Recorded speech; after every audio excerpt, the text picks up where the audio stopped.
Hello, Be Awesome listeners. Episode 47, no intro music. We're getting right down to it here in my local hometown Be Awesome podcast series that I'm going to try to do each and every day or as many days as possible, finding amazing people in my community that are weathering this COVID-19 storm with a smile on their face as much as they can, making a difference, doing things the best they can to keep people safe, but while still providing for their community. And I am really excited. I'm looking at this guy. I haven't seen him in forever. Longtime friend of almost 20 years, family, part of a family-owned local institution, oldest restaurant in town, Buddy's Union Villa. I have E.J. Richard of the Richard family here, and we're going to get talking. I got to tell you, I wish I could slap you straight through. Feelings mutual. Yeah. EJ and I have a fond love for the Step Brothers movie, and we would make comments about going and doing karate in the garage and all this other stuff. And one night things got a little bit out of hand, and I went behind the bar and started karate slapping and kicking at will. And he was a good sport about it. So, EJ, my brother, welcome to the. Thank you for having me, Josh.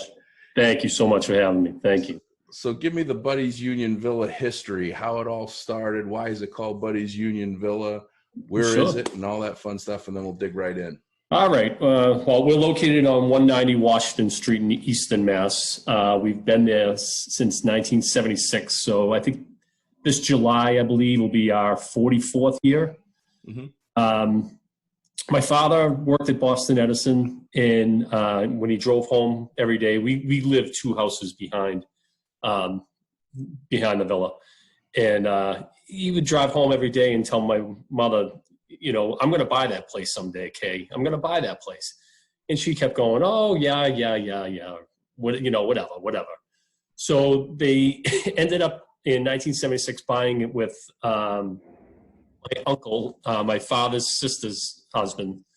And they owned the place together for 4 years. And my uncle decided to retire, and you know, my father and my mother have been the sole owners since 1980. We started off just as a small little bar, just kind of like a roadhouse kind of, and all we really served were pizzas, salads, and cohogs. So that was the whole entirety of our menu. As we, you know, all of us kids were involved. I mean, I started cleaning the parking lot when I was 6. By the time that I was 10, I was shredding up all the cheese. Michael was making the dough. You know, Karen, Linda, and Kathy were all waitressing. You know, and it's just become a family establishment. So over the years, it's actually evolved into our nieces and nephews. And, you know, I mean, I got young ones myself, and I can foresee, you know, in the next several years that, you know, you're going to see their faces up there, you know, either working in the kitchen, bartending, or waitressing. So, but great place, great pizza. We're actually known for our pizza. You know,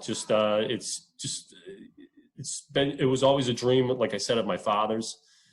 And, you know, and him and my mother are just like 2 giving souls. And I think that's what's actually given it its success as well, you know, because they're always constantly trying to give back to the community, whether it's gift certificates or raising money for somebody, doing an auction, you know. And now since my father has passed, you know, it's been, I believe 22 years now since my father has passed, that, you know, we try and do the Buddy Richard Scholarship every year. And that gives, you know, money towards, you know, books and whatever it might be, you know, to a couple of kids from Easton that are going to be going for either, you know, restaurant management or, you know, hotel management, something in the hospitality industry. Yeah, no, and you guys are unbelievable givers for the community, the whole family. You know, the Lions Club every year that just happened. They 3 pizzas a week. I mean, that. Did you get that this year? Battle Royal. No, I did bid on it. I went up to like $800 one year, and it was getting pretty heavy. I'm supposed to cut down on my pizza intake, not increase it. So, and I get all the toppings, so it's still going to cost me $38 because I get it loaded with everything and extra linguiça.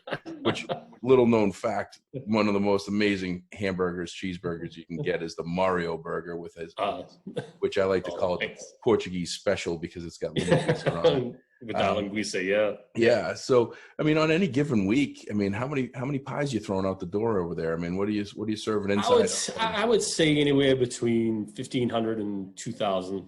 You know, that are going out. We have a gentleman.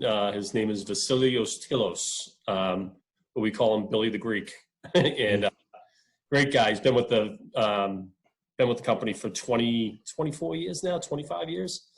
And he gets up every morning, makes fresh dough, and he does that, all week long for us. And then he works hours in the kitchen. So, great guy. But, he holds the staple for the dough. He holds that recipe. Yeah. I know it. I mean, I do, but, he's the only non-Richard named owner of holder of the pie recipe. Even if we said, hey, someone's going to come up in a pinch and make that, I don't think so. You can only trust me, me, Billy Callahan, or Michael, those are the ones you can trust. So if it's not family, it's become friends. Your employees have been there forever. How many people can you seat in the Villa, bar and tables? Between the whole restaurant, we can seat 99 people. Yeah. So, wow.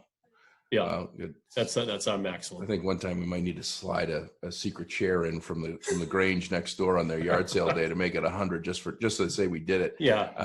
Then we'd have to install. Yeah, I hope no compliancy people are listening. It's just a crazy idea. It's just me thinking outside the box. Hey, before we go ahead, I got people that listen from all over the South Shore and around the country. But yes, the one thing that people might be able to get a visual anywhere in the world of the Villa is you guys were put in a movie.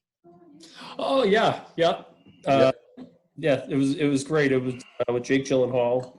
It was called Stronger, and we actually still have one of the bar signs. They actually took, if you do come into Buddy's Union Villa, and you look above the where the pizza counter is, there's a sign there called Buddy's Place.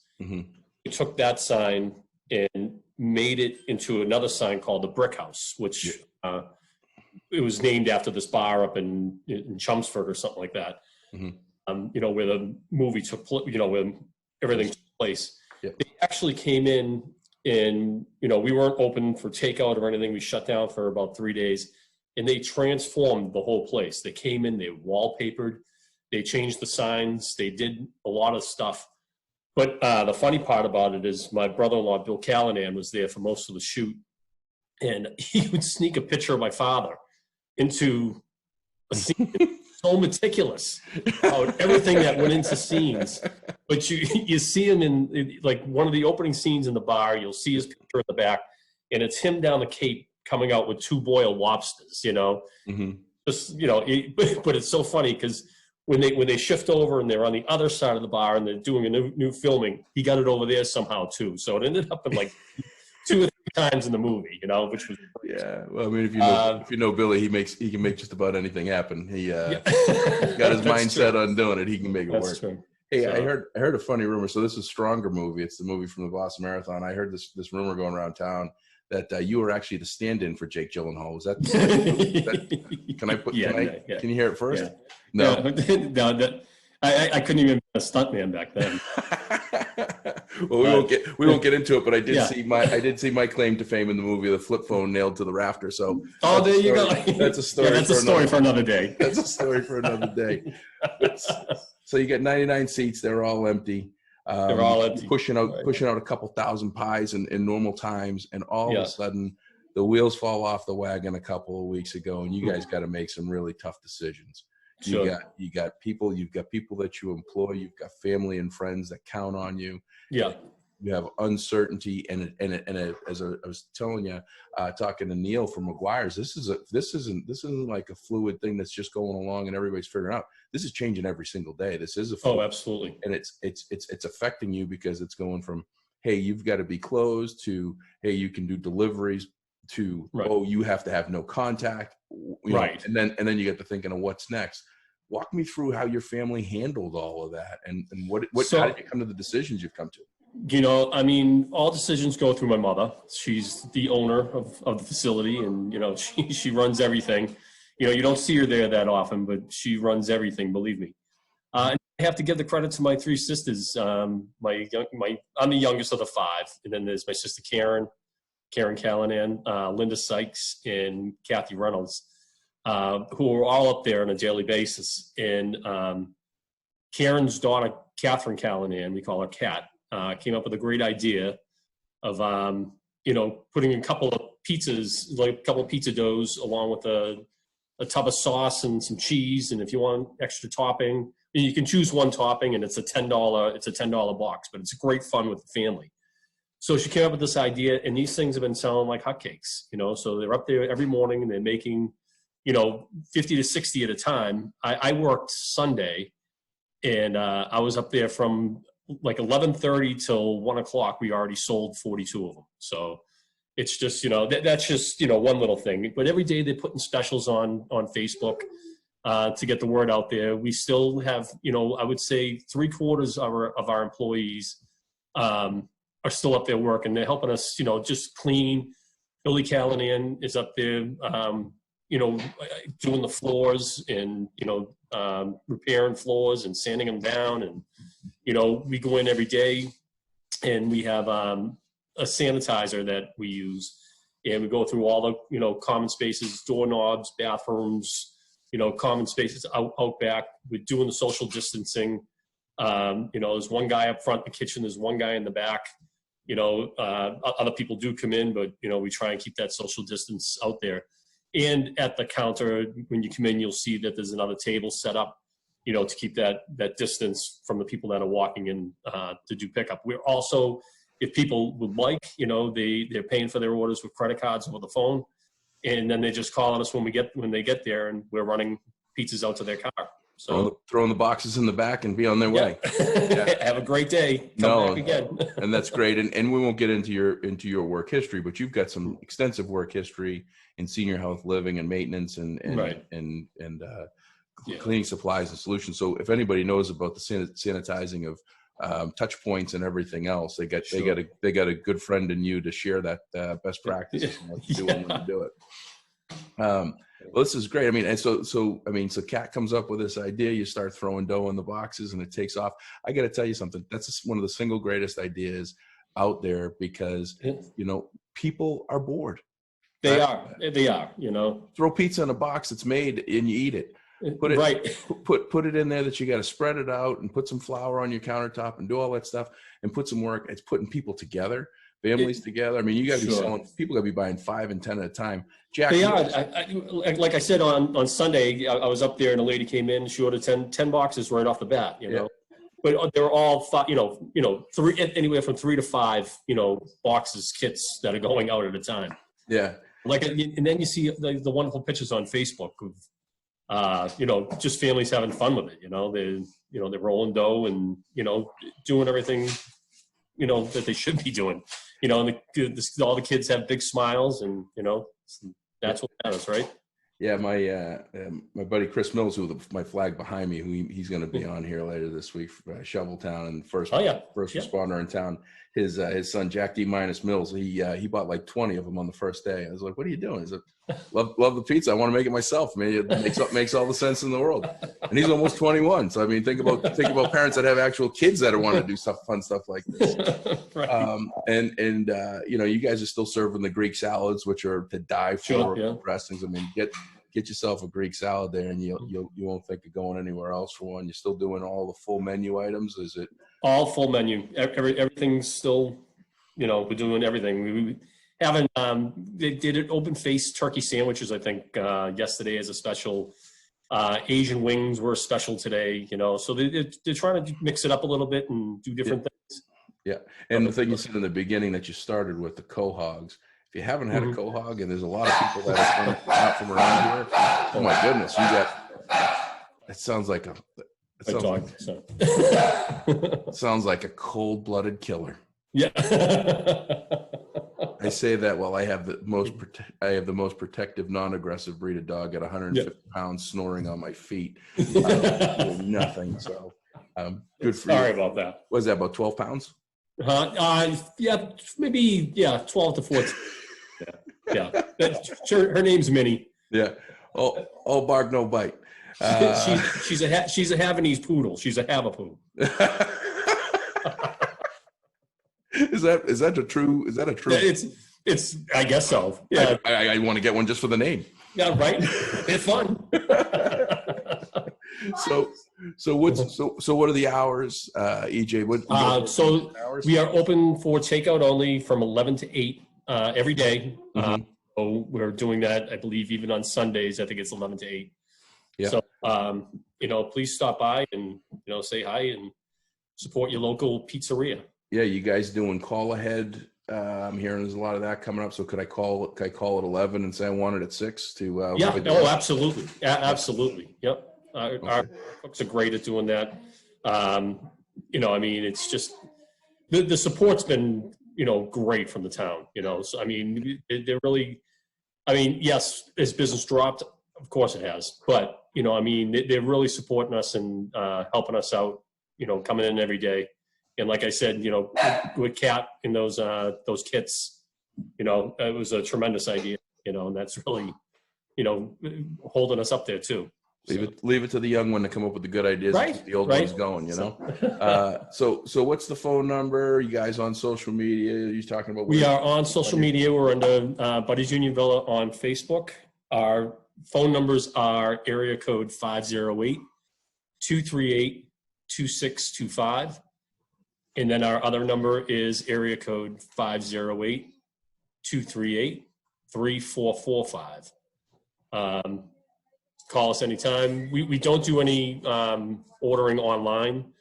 I think we will be opening that in some part of the future. I'm not sure when, but depending on how far this goes, Yeah, no, I'm learning a whole lot about a lot of things in town over the last couple of weeks, and logistics.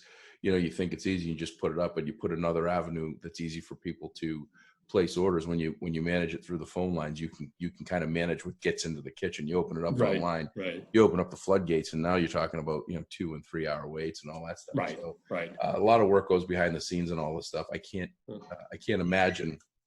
And I just want to tell you, most jokes aside and everything, the Richard family, Callanan family have been absolutely, how amazing you guys are to me and my family, and how much we value and appreciate having you guys in our life, and can't thank you enough. Oh, thanks. Thank you very much. Anyone out there in the Easton area that wants to have a phenomenal thing to do, grab one of Cat Callanan's pizza kits, get two and have fun with it. Order the Greek salads, order up the foods. Hey, buy gift cards and don't use them until this thing's over with. Let's keep some stuff flowing here in the community. And these guys, I mean, talk about it.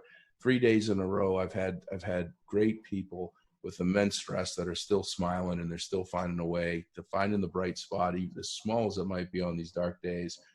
That's what we're trying to put out here for these folks. So EJ, my brother, I appreciate you giving me the time and doing this. Oh, no, thank you, Josh. Thanks. Friday night, we should have a virtual drink after this, because it has been a while. I mean, I don't think I've seen you in over a year. I've missed you.